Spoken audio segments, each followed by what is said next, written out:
అధికారులతో ప్రత్యేకంగా కలుస్తున్నారు. కొంతమంది అధికారులతో మాట్లాడిన అనంతరం కూడా కొంతమంది అధికారులు బయలుదేరి వెళ్తున్నారు. మిగతా అధికారులతో కూడా పవన్ కళ్యాణ్ లోపల మాట్లాడుతున్నారు. పూర్తిగా పంచాయతీరాజ్ సంబంధించి కూడా ఎలా ఉండాలి, ఎందుకంటే 21వ తారీఖు నుంచి కూడా అసెంబ్లీ సమావేశాలు ఉన్న నేపథ్యంలో అటు ప్రిన్సిపల్ సెక్రటరీస్ అలాగే అధికారులతో కూడా ప్రత్యేకంగా పవన్ కళ్యాణ్ ఛార్జ్ తీసుకున్న తర్వాత తొలిసారిగా కూడా ఆయన మాట్లాడుతున్నారు. అయితే మనతో టీడీపీ నాయకులు ఉండవల్లి శ్రీదేవి గారు ఉన్నారు. పవన్ కళ్యాణ్కి విష్ చేసేసి కూడా ఆమె బయటకు వచ్చారు. ఆమెతో కూడా మాట్లాడే ప్రయత్నం చేద్దాం.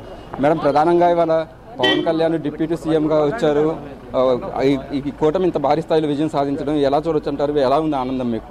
ఇది చారిత్రాత్మక విజయం అండి. ఎందుకంటే చాలాసార్లు అన్ని ప్రభుత్వాలు గెలిచినాయి, కానీ ఈ ప్రభుత్వం గెలవటం అనేది ఈసారి అది really shocking for even YCP people, because they have one with 151 seats. And అప్పుడు చాలా బాగా గెలిచాము, ఇక మాకు అసలు ప్రతిపక్షం 23 సీట్లు వచ్చినాయని చాలా అపహాస్యం చేశారు. అప్పుడు చంద్రబాబు నాయుడు గారు ఒకటే మాట అన్నారు, ఇది గౌరవ సభ కాదు, మళ్ళీ నేను గౌరవ సభలోనే వస్తాను అని చెప్పారు. అదే మాట మీద నిలబడి ఈరోజు మరి అలయన్స్ ఏదైతే BJP and then Janasena TDP alliance NDA కూటమి ఇంత భారీ విజయం సాధించడానికి కారణం మెయిన్గా పవన్ కళ్యాణ్ గారి గురించి చెప్పొచ్చు. ఎందుకంటే ఆయన కూటమిని సమీకరించడం తర్వాత ఆయన చెప్పింది ఒకటే, వైసీపీ వ్యతిరేక ఓటును చీల్చను, వైసీపీని అతపాతాలను తొక్కుతాను అని చెప్పాడు. అది నెరవేర్చాడు. కనుక ఆయన చాలా ఫెయిర్ పర్సన్, ఏది చెప్తే అది చేస్తారు. కనుక చాలా టైంలో కూడా లోకేష్ గారికి అయితేనండి మరి భువనేశ్వర్ గారికి తను మద్దతు ఇచ్చి ఎప్పుడైతే వాళ్ళు ప్రాబ్లమ్స్ ఉన్నారో, టీడీపీ ప్రాబ్లం ఉందో ఆయన మా సపోర్ట్ చేశాడు. అందువల్ల ఈరోజు పవన్ కళ్యాణ్ గారికి టీడీపీ తరపు నుంచి మా సీఎం చంద్రబాబు నాయుడు గారు, young dynamic leader and Lokesh గారు తరపున నేను ఫ్లవర్ బొకే తెచ్చి వాళ్ళ తరపున నేను ప్రధానంగా మీరు గతంలో రాజధాని ప్రాంతం అయినా తాడికొండ నుంచి మీరు ఎమ్మెల్యేకి గెలిచారు, కానీ రాజధాని అమరావతి అనేది డెవలప్మెంట్ లేదు. ఇప్పుడు కూటమి విజయం సాధించింది. రాజధాని ప్రాంతాన్ని ఎంత త్వరగా అభివృద్ధి చేయాలి, ఎలాంటి ప్రణాళిక మీరు సూచన చేస్తారు?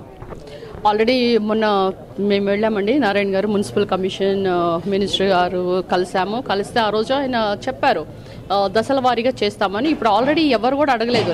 పాతకాలంలో అయితే జంగిల్ క్లియరెన్స్ చేయాలంటే ఒక జేసీబీ కూడా వచ్చేది కాదు. ఇప్పుడు జంగిల్ క్లియరెన్స్ అయితేనేంటి, అండ్ రాజధాని ప్రాంతంలో మంచి లైట్స్తో ఈవెన్ సీడ్ యాక్సెస్ రోడ్స్ అయితేనేంటి, సెక్రటేరియట్, అసెంబ్లీ అవన్నీ కూడా దేదీప్యంగా వెలుగుతున్నాయి.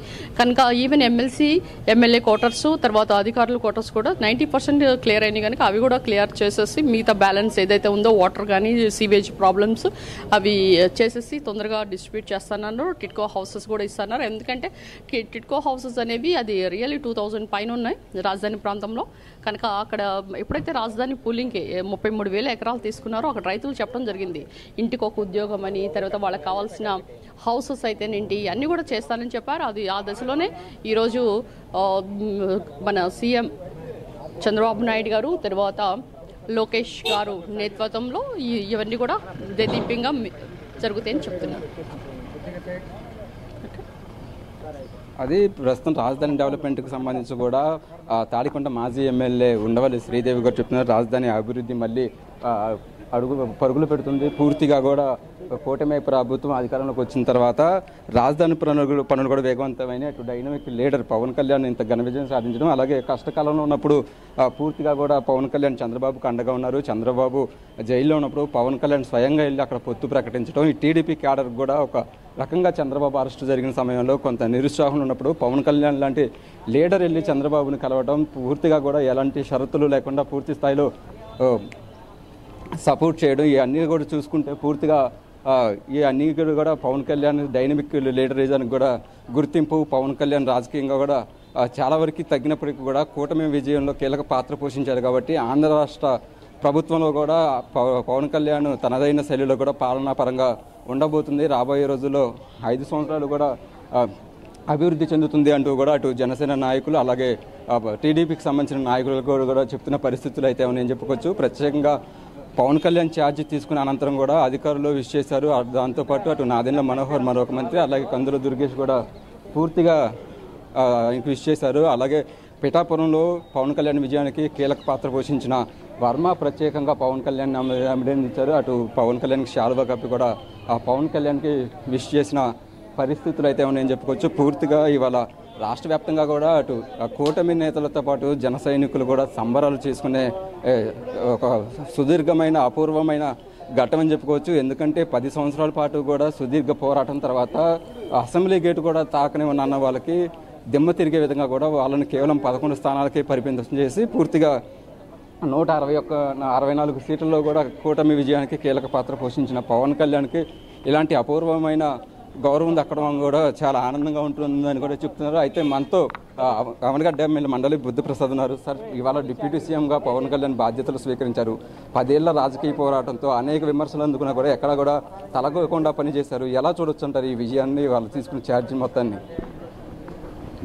పవన్ కళ్యాణ్ గారు ఆయన జీవితం ఒక వ్యక్తిత్వ వికాసానికి ఉపయోగపడే గ్రంథం లాంటిదని చెప్పచ్చు. ఎందుకంటే పడి లేచిన కెరటం ఆయన. మామూలుగా సముద్రం కెరటాలు పడతా ఉంటే మళ్ళీ లేస్తూ ఉంటాయి. అలాగే పడిన చోట లేవాలని చెప్పన్న ప్రయత్నం చేసిన వ్యక్తి, ఓటమికి కుంగిపోని వ్యక్తి, విజయానికి పొంగిపోని వ్యక్తి పవన్ కళ్యాణ్. ఈ లభించిన విజయాన్ని రాష్ట్రానికి మేలు చేకూర్చే విధంగా చేయాలని చెప్పిన భావంతో